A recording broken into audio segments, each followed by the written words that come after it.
When coming to a networking event, I would strongly suggest having a mission. If we do not have a mission, we will be lost and being stuck talking to a bunch of people that we probably don't like all that much, or are not going to dedicate their time and their energy to actually helping us. My name is Turab. I make videos about emotional intelligence every day, and I wanted to talk about the things that I've learned about networking. When it comes down to it, we are looking for people that either align directly with our mission, our goals, or people that have access to capital. The reason I say this is because if you do not have money, my friend, you have no mission. And if you have no mission, well, you probably shouldn't be watching this video. So at the end of the day, when you are at an event, when you've paid the money, when you've spent the time to travel, right, you got to make sure that you have a pitch for yourself that's going to actually tell someone within 30 seconds what it is that you are trying to accomplish at this event. What is your intention? Because with that, if the smart person is on the other end, they will actually dedicate their time and energy to hooking you up with the connections.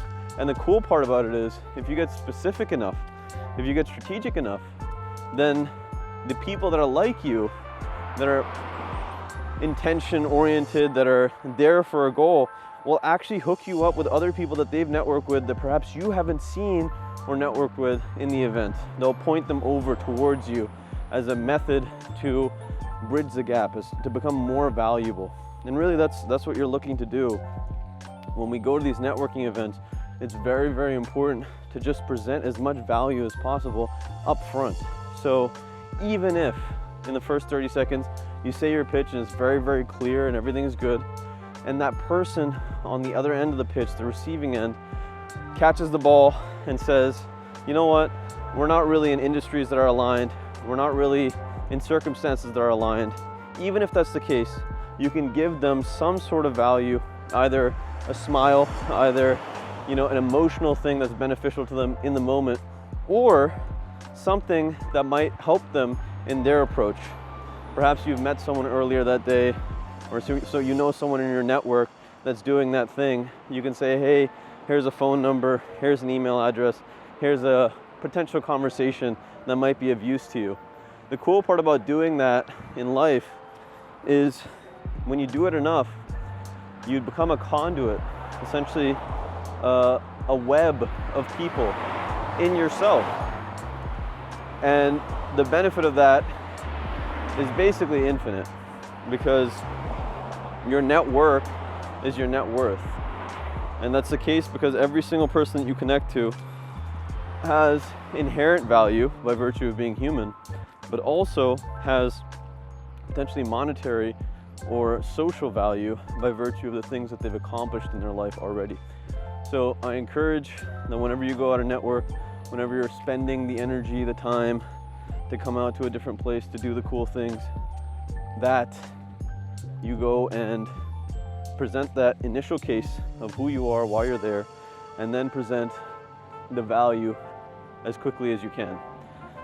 So on top of that, a little nuanced trick that I'm learning is the importance of, first and foremost, if you get someone's phone number, well, you should be getting people's phone number. Even if they're not relevant to you in any way, you should be getting their phone number.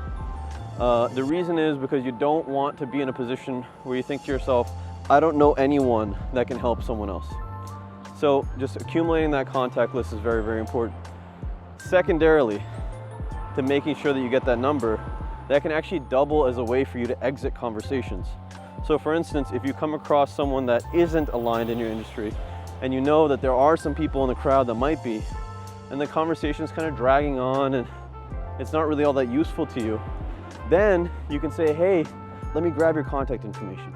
And it's a wonderful segue because it breaks up the conversation into saying, it was a pleasure meeting you. I'm gonna go get a drink, or, it's just a pleasure meeting you, and you walk away. And that disconnects, and it's a very socially elegant way to disconnect the conversation while still getting value necessarily for the person you just talked to and for yourself.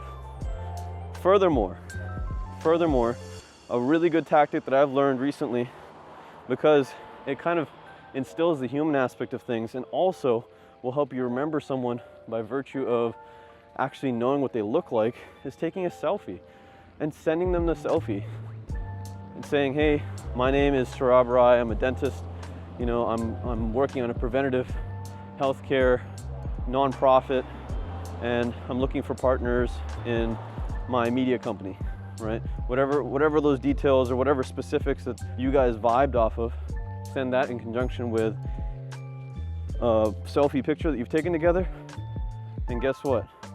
You now have potentially someone that can net you a lot more resources, a lot more energy in the long run. So super important little tip that I picked up recently because of networking, walking through this incredible neighborhood here, absolutely glorious houses. The other thing I realized is that the more powerful a person you meet in your networking, chances are the less they will be willing to spend time with you unless you are socially interesting or unless you have some sort of really soft skill that allows you to stick around. Those soft skills could include listening, being charismatic, picking up little nuances, complimenting them. You know, all of those little skills play a major role in whether or not someone that is more powerful socioeconomically, perhaps just socially than you, essentially giving them a reason to stick around for a second, for you to pick up some insights, for you to pick up some novelty that you would never have had otherwise. So very important to value other people's time when you're in these circumstances, because you never know how much someone's time is worth. You should ideally start that process off by valuing your own time. And I thank you for watching this video, because at the end of the day, you and I could do great things together.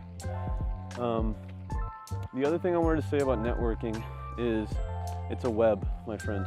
And the more people you get to know in a certain circle, the more intertwined, the more connections that you can form in that circle, the more beneficial you are to the circle as a whole. Ideally, you spend at least a portion of your time outside of the circle and make sure to bridge the gap as much as possible.